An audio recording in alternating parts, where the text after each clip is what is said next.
এলাকার কিছু মানুষকে ইচ্ছামতো শাস্তি দিলাম, যেন কখনো কোনো মেয়ের দিকে চোখ তুলে তাকাতে না পারে, বা বিনা কারণে কোনো সাক্ষী প্রমাণ ছাড়া যেন কোনো মেয়েদের ওপর বাজে কথা না তুলতে পারে। হ্যালো এভরিওয়ান, আসসালামু আলাইকুম।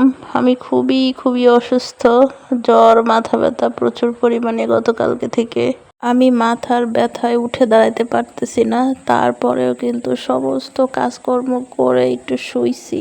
ভাবলাম শুয়ে শুয়ে একটা ভিডিওতে ভয়েস ওভার দেই আর আপনাদের সাথে কিছু কথা শেয়ার করি। প্রত্যেকটা নারীরই কিন্তু পিছনে বদনাম আছে, মানে কোনো কিছু না করেও বদনামের ভাগিদার হয়। প্রত্যেকটা নারীর উপরেই কোনো না কোনো মানুষ বদনাম তুলে, যেমন প্রতিবেশী ছেলে, প্রতিবেশী মেয়ে, প্রতিবেশী বুইরা বেডি, বুইরা বেডা, বা যে কোনো কেউই হোক না কেন, প্রত্যেকটা মেয়েরই পিছনে একটা করে শত্রু থাকে। যেমন ভালো দেখতে পায় না, শুধু মেয়ে না, ছেলেদের ক্ষেত্রেও কিন্তু এরকম হয় যে ভালো দেখতে না পেরে হিংসা করে পাড়ায় গুজব ছড়ায়, মিথ্যা অপবাদ দেয়, আরো অনেক রকমের মানহানি করে। তো আমাদের এলাকাতেও কিছু মানুষ আছে যারা কিনা বিদেশি, মানে এই এলাকায় কোনো বিদেশি মেয়ে থাকলে ওদের পিছনে লেগে পড়ে। হয় বিদেশি মেয়েটা বিদেশে এই করে সেই করে, ভালো করে না, এই খারাপ কাজ করে, টাকা ইনকাম করে নিয়ে আসছে, এটা সেটা অনেক কিছু বলে। শুধু কি বিদেশি মেয়েদের উপরেই বদনাম উঠায় এইসব সুসরাগুলা ছেঁচড়াগুলা? দেশে কোনো মেয়ে কলেজে যাচ্ছে বদনাম তুলতেছে, স্কুলে যাচ্ছে বদনাম তুলতেছে, কোনো আত্মীয়র বাড়িতে 5 দিন বেড়াইতে গেছে বলে ওই যে অমুকের মেয়ে 5 দিন ধরে বাড়িতে নাই, কোথায় চলে গেছে। বিশ্বাস করেন গাইস, এই সব যন্ত্রণাগুলো একমাত্র গ্রামেই চলে আর গ্রামেই অ্যাভেলেবেল আছে। শহরের মানুষ যার যার জীবনযাত্রা, যার যার কর্মব্যস্ততায় ব্যস্ত থাকে।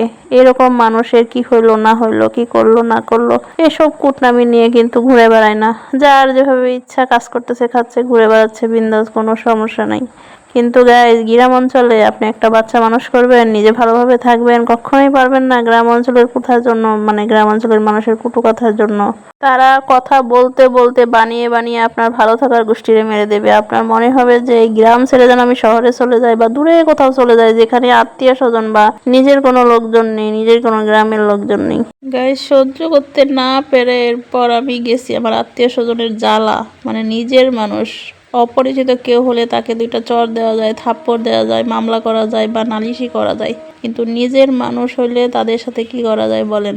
আমি অতিষ্ঠ হয়ে এরপর বাড়ির লোক দিয়ে কোর্টে পাঠাইছি, পাঠিয়ে উকিলের কাছ থেকে লিগাল নোটিশ লিখে এরপর ওদের বাড়িতে বাড়িতে পাঠাইছি। যে 3 বদমাইশ বেশি ঝামেলা করতো, ওদের বাড়িতে বাড়িতে পাঠাইছি।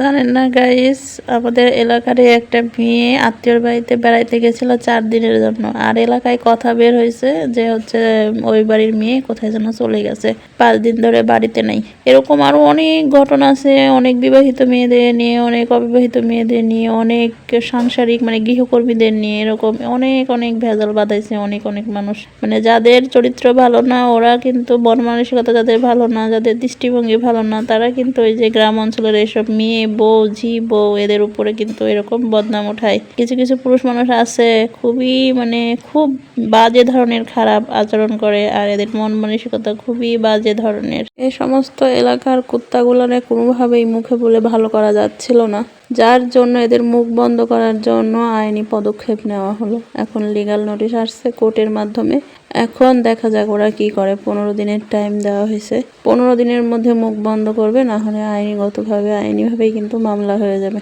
কারণ একটা মেয়ে হোক ছেলে হোক, তার মানহানি করা সাক্ষী প্রমাণবিহীন, সাক্ষী নাই, প্রমাণ নাই, কোনো কিছু না নিয়ে এইভাবে একটা মানুষের ওপর এরকম হয়রানিমূলক কথাবার্তা, যেটা কিনা মানহানির মধ্যে পড়ে।